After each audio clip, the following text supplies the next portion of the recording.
is Alark Joshi. He's a good friend of mine. He is a professor at the computer science department at the University of San Francisco. And today he is going to talk to us a little bit about the design of visualizations for tablets, which is actually one big issue when you have large amounts of data and you need to analyze it and visualize it.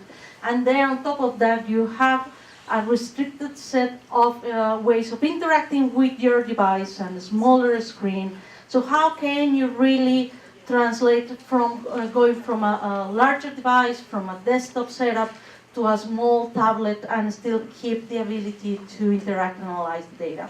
Well, thank you, Lark. Thank you. I don't know if you want to try with or without this. It's up to you. Let's try it Let's with see. this. Okay. Yeah, I've never done it with this. Okay, well, hi everybody. My name is Alark. Thank you for the introduction. When I get introduced, I always wish like my mom was sitting in the audience. She would be so happy. So, so the title of my talk, I've changed it 5 times already today.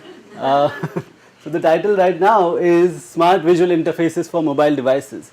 And on the left, that comic kind of has become the reality today, where our mobile devices, the phone is just another app on our phone, on our device, and there are so many other things that you can do, and things that we have come to expect out of our mobile device.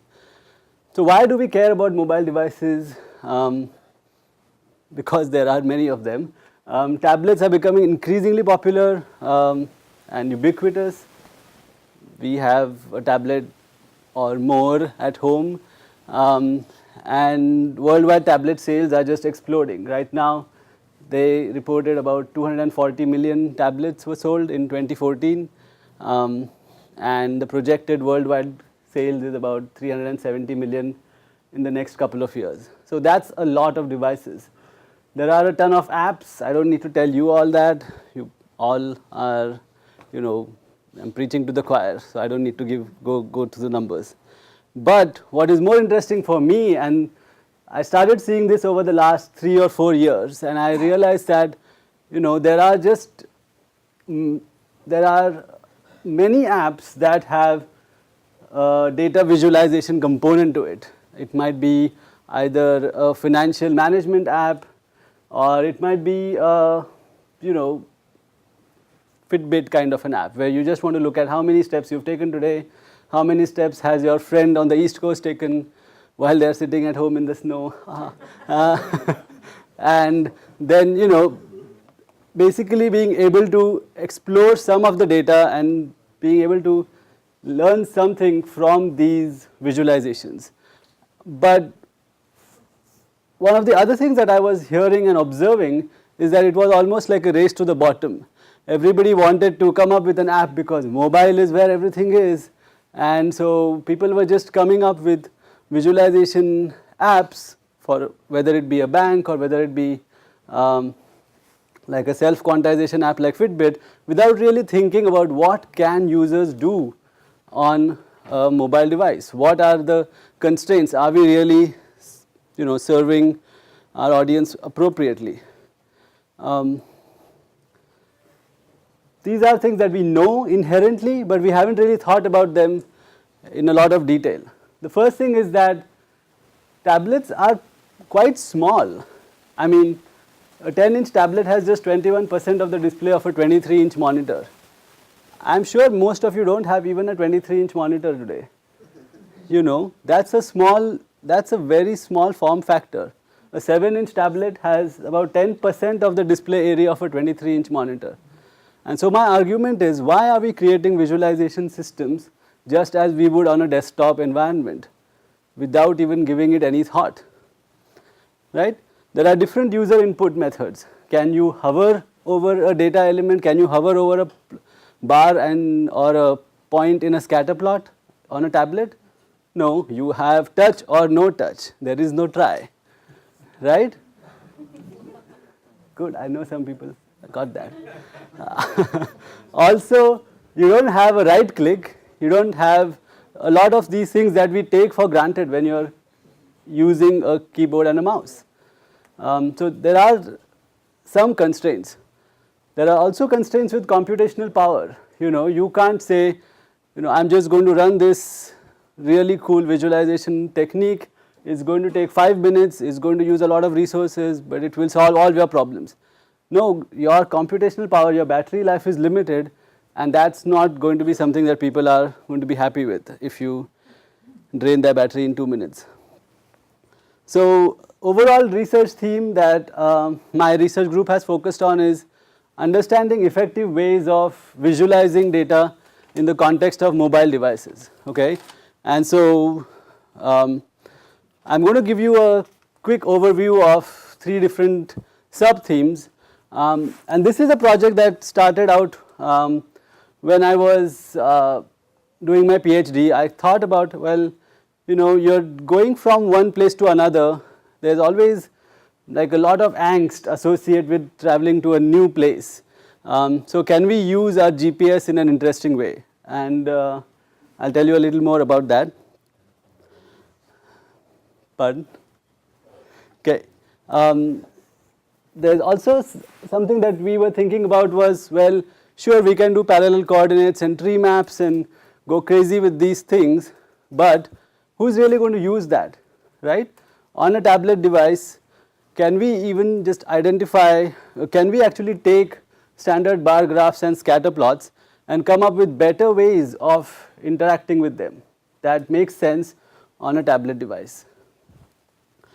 And then we also decided to think about it in a different way. We said, you know what, how about we, instead of coming up with this new whiz-bang visualization technique and then showing it to 10 people and saying ours is better than a bar graph, how about we let someone use a system, analyze their performance, and then come up with some guidelines. And so I'll give you some work that we just presented last week at a conference on evaluating user interfaces and identifying guidelines based on the user evaluation. Okay, so the first project is on improved navigation for smartphones. So this was interesting because around maybe 5 years ago, people realized that, well, GPSs by themselves become useless very quickly. On the first day when you're going to a new job, you're like, okay, I need this, and then after the second day you need it, and after a week you're like, I know how to get there, that GPS can stay in my glove compartment, right? And so what we thought was, well, can we, so there is that aspect to it, but now over time, how many of you actually have your own separate GPS device? Anyone uses a separate GPS device? That's okay, you can rely on it. I have one too, but I won't say that right now. I think Garmin is still a lot comfortable. Sure. So, but most of us use our smartphone, right? What we observed was that the visual representations that were being used to communicate route information, to communicate how to get from one point to another, hadn't really changed. They were still using the same techniques that were being used a long time ago.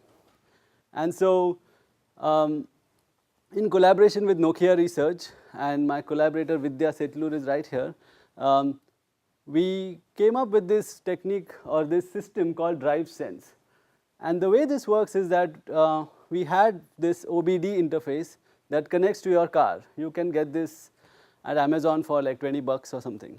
And what this does is it gives you real-time information about your car, how much fuel there is, what speed you are driving at, what tire pressure, all kinds of things. There are 20 variables or maybe even more now. There is another visualization problem for you. And so you get all of this information, and how can you use it? So one of the things we were thinking about was, well, your visual attention that you have when you're driving at 60, 70, if you're driving on 280, apparently the minimum speed is 80 miles per hour. So if you're driving at 80 miles per hour, then you don't really have a lot of visual attention. You don't want to have to spend a lot of time looking at your GPS to figure out what you do next. And so why are we wasting our device resources to render detail? Okay, so what we do is we vary the amount of detail that we display based on the speed at which you are traveling. Okay? So if you are traveling at 68 miles per hour, we just show you what you need to do next, where you are and what happens next. If you are driving at 0 miles per hour, this tells you that this image was obtained in a lab. Then you have a lot more detail at slow speeds. Just varying the amount of detail that you see. And you will see this theme across a lot of my research projects. It's not that just because you have the data, you have to show all of the data all of the time, but it makes more sense to show the data contextually. So in this case, what we're doing is we say, well, we know how much gas you have in your automobile, and then we start showing you the nearby gas stations only when your gas tank is less than a quarter of a tank. Or maybe for some of us when our E-light comes on. Right? And we kind of did the same thing with restaurants around lunchtime, around dinner time. I mean, I don't really care if there is a 5-star, 5 rating Yelp restaurant at 3 p.m. I'm not going to go there and have another meal. But if it's 6 p.m., I'm going home, maybe. This was another feature that we were really, we discussed and we were thinking about how to do this. And it made a lot of sense from the point of view of an algorithm. Now, I don't know about you, but I drive to my son's daycare every day, right? So let's say you wanted to go to a party. Let's say you wanted to go to a party at my house, okay? As soon as you get in the car, you punch in the instructions, and let's say you have two, cranky kids in the car. You are stressed out all the time till you get there. You might make a mistake. You might take the wrong exit, and now you are waiting for the whole rerouting, recalculating to happen, right? Instead, what if I told you that, John, you go to your son's daycare every day. My house is 3 steps from there. Okay, so this is familiarity-based routing. We will automatically figure out what is the familiar area or what is your familiar route, or what are the more familiar routes that you take, and based on that we will give you suggestions, or we will give you routing based on your landmarks, so to speak. Okay, so it might be a gym that you go to every day. It might be a Safeway that you visit frequently, right? So instead of telling you to follow 20 steps that you have no idea what to do, maybe you know how to get to 101 from your house, but after that it's your GPS. Instead, I would just say, go to your gym and then follow these 3 steps after that, right? It may not be the shortest route. It, in most cases, will not be the shortest route, but it is a less stressful route because you are familiar for most of the way. Quick question. How longer would the route be? Would it be like 20 miles extra or some reasonable? Well, obviously it will be something reasonable because otherwise When do you decide if you want to do that or just take the shortest route?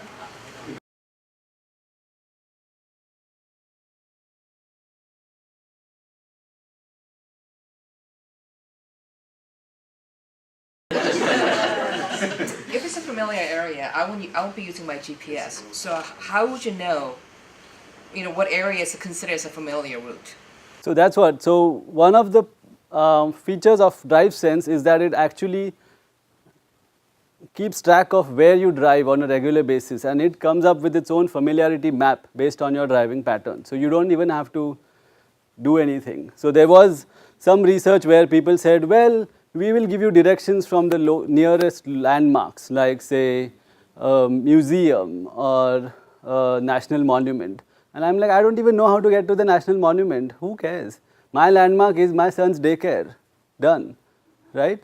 So that's important for me. So these are just a few screenshots of how things work. You can, we had a plugin for Chrome, and you could basically, type in your source and destination. This was one of the interfaces that you would see. We could send that information directly to your phone so that you wouldn't have to sit and type everything on your phone. You could just do it on your desktop and send it out. You could still work on your phone. And then we would show you like an overview overview first, and then you would start based on like any other GPS. There's nothing particularly different about that. So in terms of what we plan to do going forward, our user evaluation was very weak, and so our plan is to work with USF students, because students are students, they are always available, to build more intuitive routing. Our plan is, okay, we can do familiarity based routing, we can do routing based on maybe you want routing that's based on the time. We can analyze temporal patterns in traffic and take you in certain directions based on the times. And we can also do fuel level based routing, which will say, okay, I want to get to that destination, but take me on a route that has more gas stations, so that if my car ends up breaking down, then at least I can go and get some gas. And to address your point, our familiarity based routing is pretty simple right now. Do you also incorporate traffic data? No, we don't have traffic data right now, but I think it could be incorporated. Waze is doing a lot of it, and so we don't really want to be competing with Waze at this point. We feel like our contribution is in terms of visual representations that are more meaningful at that time. So there's definitely that. So this is some work on, like I said, on DriveSense, but the next project was mostly on visualizing data in a very straightforward manner. We are all familiar with bar charts and scatter plots, but visualizing just single, univariate data set is extremely challenging on a small screen. If I give you this bar graph on a tablet and I say, okay, let's see you interact with this. It's particularly hard. You can't do basic tasks like I just want to even try and figure out what the value is at a specific point, even if I've built in the ability to tap on a specific bar and find the value. We all know about the fat finger problem, where you're trying to pick a specific bar and it's just 1 pixel wide. You can't pick it. Okay, so there are these problems with filtering, analyzing, exploring your basic one-dimensional data. And the visualization field as well as the human-computer interaction field has dealt with this problem in different ways. There is this whole paradigm called focus plus context, where it's almost like you place a magnifying lens on a specific region and that gets displayed in much more higher resolution, while the rest of the data around it is preserved for context. So you know where you are. So you don't end up zooming in too much and losing where you were. So we preserve that context. So we came up with some different techniques for providing context. So instead of going all the way down to say 1 pixel bar width, we said let's keep the bar width to a reasonable level. But then what happens is, as you're interacting with the data, your data is going to spill over either from the right edge of your tablet or the left edge of your tablet, and which means that you can't see that data anymore. Right now, the simplest solution might be pinch and zoom out and reduce the size of the bar. But we don't want to reduce the size of the bar because we can't pick the damn bar, right? And so we have what we call these regions to represent these data values that spill over the right or the left edge. You can think of them as data gutters if you want. Okay, and so this technique we call aggregation based context, because as the data spills over from the left or right edge, we still preserve the data that's been spilled over on the left and right data gutter, and you can kind of see at least the distribution of the data. That way it's not falling off. You still are able to see what the data distribution is. So even if I ask you a simple task such as, okay, what is the highest value in this data set? You might look at the region of interest, but you might be able to look at the bars on the right and left and say, wait, there seems to be more there seems to be a data element that has a higher value and you can bring it in. Okay, let me try and show you a quick video, which is always tricky.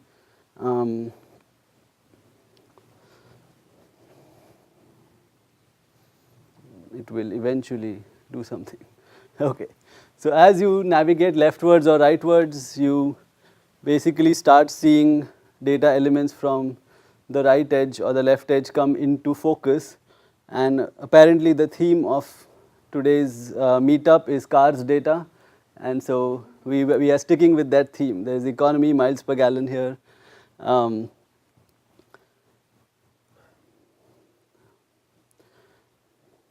And so you can still do stuff that you are familiar with. You still want to be able to pinch and zoom. You still want to be able to tap on these bars and examine their values. No, wait, this is later.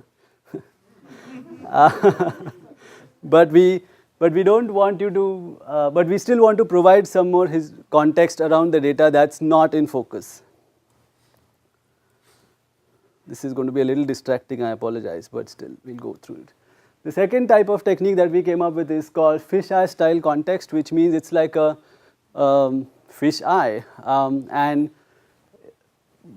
while we were coming up with this aggregation based context, we were like, this is cool, but you know what, most people won't go for it. It looks weird. And so we said, let's try and come up with something that's a little more intuitive. People are more familiar with it. And so this fisheye style technique is similar to something that you use a lot if you have a Mac, right? And that's this thing here.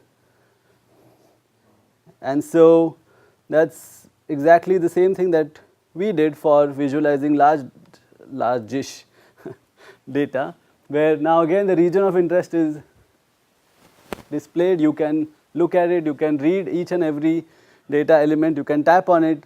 That has still been preserved, but looking at this, you can clearly see what is the pattern of the data. You can see what are the high points and see overall distribution of the data. This is just a variation of the same type where instead of just having a binary distribution of region of interest, we have a more weighted distribution, and as you interact with it, it almost has an accordion feel to it.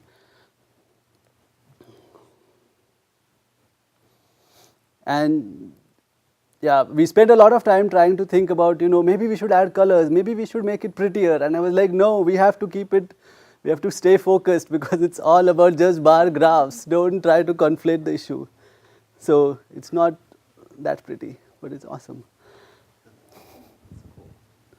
And so we said, okay, this is great, univariate data, that's good. Let's look at bivariate data. We use scatter plots for visualizing two-dimensional data.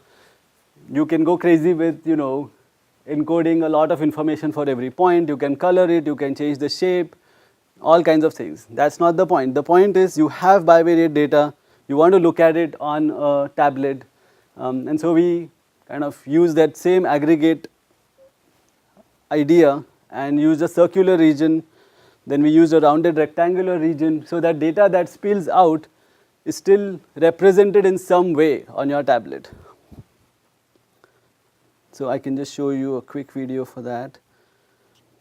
I know this is super distracting, but come on, the videos are so good.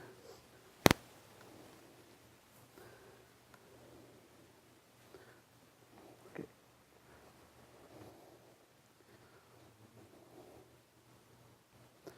Let's look at the rounded rectangle, because that's most tablets are rounded rectangles, not circles. And so as you zoom in, obviously we vary the scales and you can interact with it. What my student is showing here, not yet actually, or not at all, is that there are times when there are multiple points that overlap, and at that point how do you figure a way to interact with it. And so we basically just cycle through all the points that are there, so you can keep tapping on the same point and we show you. Hopefully there are not 5 million points on the same XY location, but Okay, and the last technique was mostly my annoyance with pinch and zoom, because when you're pinching and zooming, you kind of keep going down this rabbit hole, you keep going and you're like, this is exactly what I want, but how did I get here? You don't know where you are in the big context of things. You've just zoomed in way too much and now you don't know how you got there. And let's say now you've zoomed in a lot and now you want to zoom out and zoom in somewhere else in your data set. Again, you have to pinch and zoom, zoom out, zoom, zoom, zoom, zoom in. It's super annoying. So I said, well, can we do a little better? And so this is user-driven overview plus detail, where the overview is the view where you have what I would call the detail lens, and this is what the user would see. I'm going to show you a video, I know you want to see that. And then when you are happy with the location, you can just tap on it and that switches you into the detail view. In the detail view, you are looking at a much more detailed representation of the same data, but we keep this small region here to show you exactly where you are in your entire data set. It's still a 2D data set, so it's not that scary. We just give you some more context. Okay, so let's quickly see this. And the best part though is that whenever you want to zoom out, you can just tap back on the small blue region there and we switch back to the overview. That way there is no infinite zooming in, infinite zooming out, not knowing where you are. You know where you are. In one shot you can zoom in where you need to zoom in. So this is just my student showing off the ability to configure the region of interest, and then hopefully he will show you. He's talking about all that, so I've just muted it. Come on. Let's go. Yeah.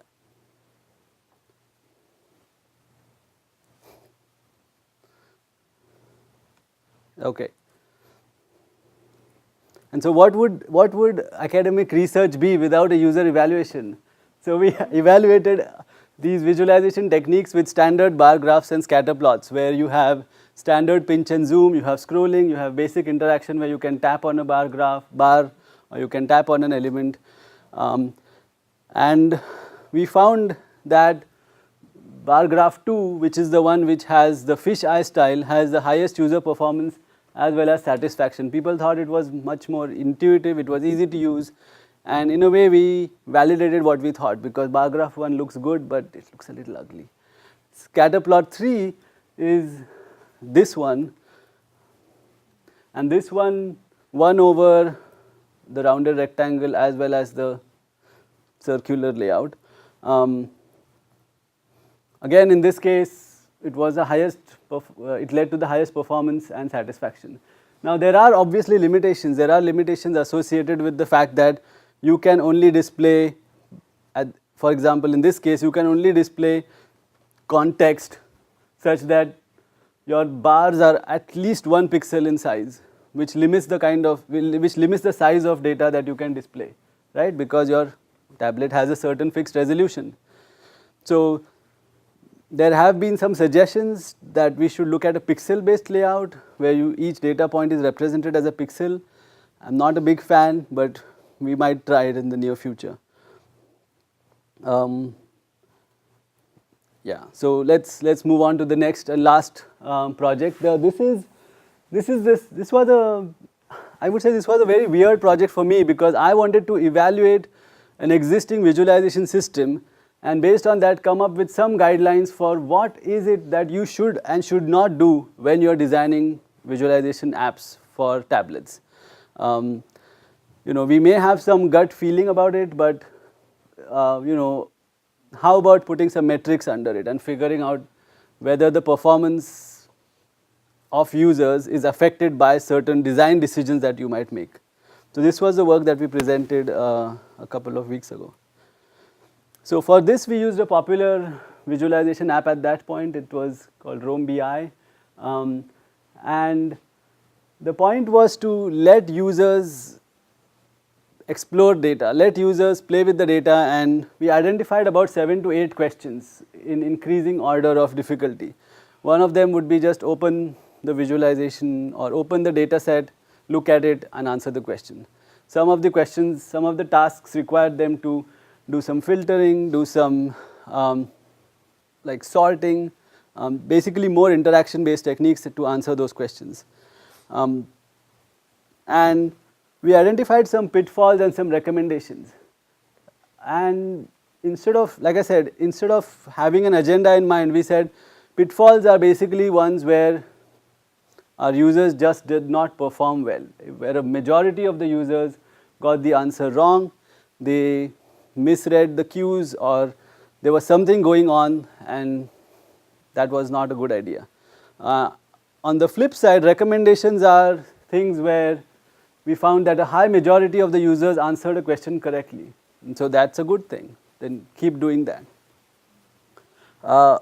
So let me just quickly get into it. I can send you a link to our paper if you want more details. I'm just going to go over a few of the guidelines here. So the worst thing that you can do is to have widget overloading, right? Which means that engineers thought and designers thought this was a fantastic idea, it's the most intuitive thing on earth, and then nobody ever finds that feature. So for example, here we have this, in this software there is this little triangle here, and when you press that triangle, suddenly the line graph appears and it disappears. It's not easy to find, it's not easy to answer, and only 18% of our users were able to actually answer the question accurately. Clearly not a good idea. So this, then another interesting observation that we found was that numeric quantities were given interactive functionality, which meant that, you know, if you pressed this huge number, then suddenly the bar graph would change to represent something. If you pressed some other number like this one here, this would change to this. And you know, I just don't think that we think of numbers as interactable objects. You don't think that, oh, I'm going to press this number and it's going to change everything. So stay away from that. Clearly a bad idea. So this is not as bad, but there is something that we call hidden user interfaces, where there is functionality and people are able to find it in many cases, but be wary of hidden user interfaces. What I mean is, so in this case we were trying to ask a question and you had to click on this menu icon, which we are now very familiar with, that this is a menu. It brings up this really elaborate menu which you can click on again, and then second level of items start popping up, and you have to do all of that to be able to answer these questions. Now if I am just using my Fitbit app and I just want to find something, I may not even know that this exists, that this exists. So it's important to know whether your users are even able to find your interface elements that you've so carefully incorporated. And this is probably the one that surprised me the most. I must have asked my student to check his data at least 5 times or 6 times for this. So our recommendation is consider displaying data in the form of a table or line chart, because that led to 100% accuracy. All the users who used this were like, were able to answer the questions. They did not have any problems. And I was like, come on, we are a visualization research group and we are going to say that just display it in the form of a line chart or a table. But that's what it was, and so that's where it is. Another recommendation is, if displaying data in a row or column form, I mean, this is, to me, it's common sense, but it's good to have this out there, is that users can't necessarily follow things along a row, things get confusing. Just highlight the user selected row, let them even be able to select multiple rows so that you can compare the two or compare 5, basic functionality like that can make a big difference. There are some other recommendations. Provide descriptive labels for category widgets when exploring hierarchical data. Sometimes we didn't, like let's say you are in I don't know, let's say you're exploring country data and then you drop down to the state level and then you drop down to city level, you might not even know how you got there. I mean, in our minds we know that there is some hierarchy built in, but if you're looking at, say, pharmaceutical data, then you might not know where you are. Now, filtering is one of the most frequently performed tasks, whether if you're doing, whether you're working on a desktop or a tablet. Like we found that there were 5 to 6 steps in some cases to get to a point where you could filter. Make it easy for people to just do something simple and filter data. Include collapse expand options, and more importantly, ensure that interactable widgets appear interactable, right? So be careful with that. So I'd just like to conclude by saying that, we're working on coming up with better guidelines for interaction on mobile devices. So what is it about interacting with data? But also we are trying to look at what are the guidelines for visualizations that we are all familiar with, tree maps or heat maps, or even maybe, dare I say, parallel coordinates on tablet. So that's where we are going with this, just to know what works, what are the design choices that you should make. And also what is, I think at the core I want to know what is the task taxonomy for tablets. What are the kinds of tasks that people are able to do, what are the tasks that people should not do. And we know this for desktop devices, and there are a few research papers that have done a fantastic job with that. But how about for devices which have constraints, like the mobile devices? Do we know anything about that? That's something that we are exploring. I would like to acknowledge a few of my students and collaborators. So Gabriel Corbett at the University of San Francisco has been a great student who's worked with me on this. Peter Games at Boise State has been a great collaborator. Vidya Setlur, who used to be at Nokia Research, who is now at Tableau Software and is in the audience. Thank you. And one of our students, Frederick Weir, who is now back in Germany. He worked on DriveSense, and that was a fun project. And with that, I'd like to thank you for your time, and I'll be happy to answer any questions.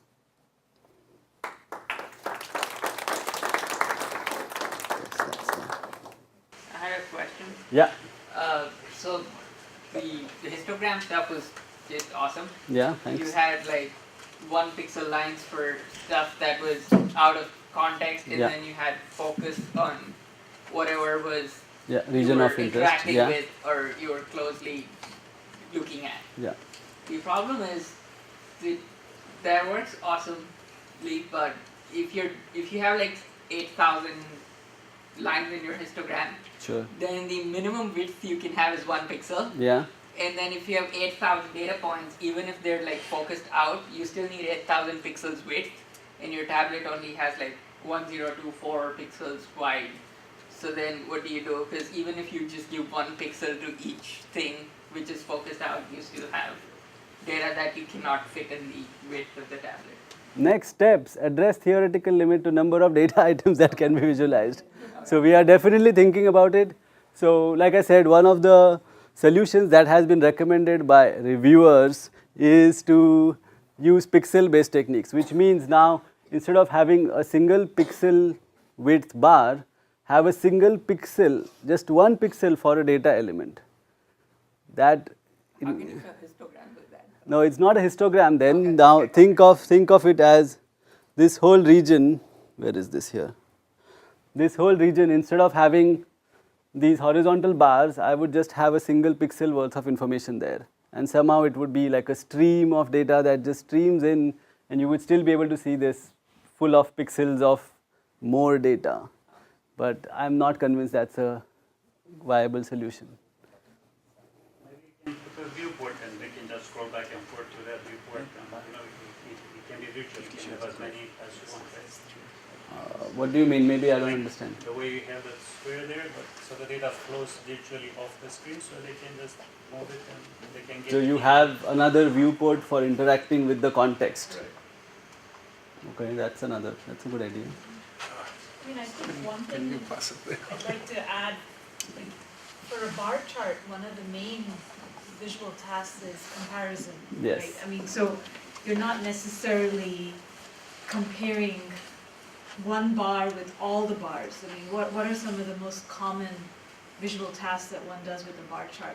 You're looking for min, you're looking for max, you're perhaps comparing, I mean, Cleveland has done all these perceptual studies on bar charts, and you know, relative judgments is one common task, but you're almost often doing it with 2 bars at a time. So I think taking into consideration the inherent tasks that a bar chart is good at answering, that could help simplify Okay.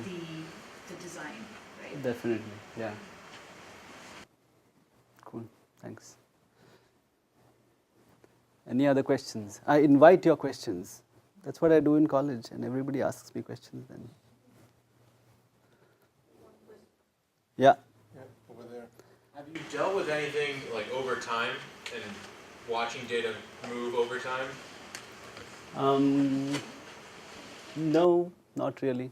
I mean, so I'm looking at, on a different project, I'm looking at time series visualization, but that also boils down to like a one variable visualization. It's not values that are changing over time. 10 years ago, that was my first PhD research project. So I worked on a way to actually show almost like, what's the best word for it? Show the path that a variable took over time. So let's say you're looking at the stock for a company, let's say Apple, and you want to look at the stock over 6 months, right? So then it could just be represented as a single line chart, but let's say you're looking at the stock for, I don't know, the S&P 500. Then if you tap on a single bar, we may be able to show you like almost like a path that single value took over time. And there's a research paper that was published last year at Viz, which did something very similar to this. I can send it to you if you are interested. Yeah. More a comment, if you worked on Nokia, the GPS, I'm a big fan of that. I think that's by far the best GPS out there, right? So many times I wish Apple would buy it here. Yeah. Yeah. Very. Very well. Thank you. Okay. Any other questions?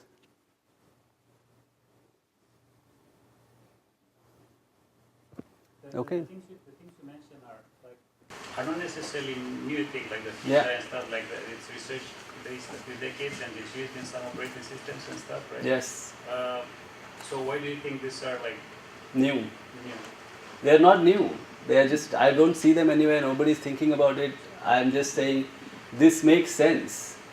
I don't want to do tree maps on a tablet just because it's cool. I want somebody to actually use it. And so I'm just drawing attention to the fact that this has been done. This makes a lot of sense in this domain. And so we want to go from not just this makes a lot of sense, but we want to prove that it works. And so our user study actually shows that people have increased accuracy, people feel more comfortable using this. Because too often I see crazy stuff in conferences which I'm like, nobody's ever going to use this. And that's just not me. All right. I think we actually over time. So Great, thank you. thank you. Thank you very much. so much.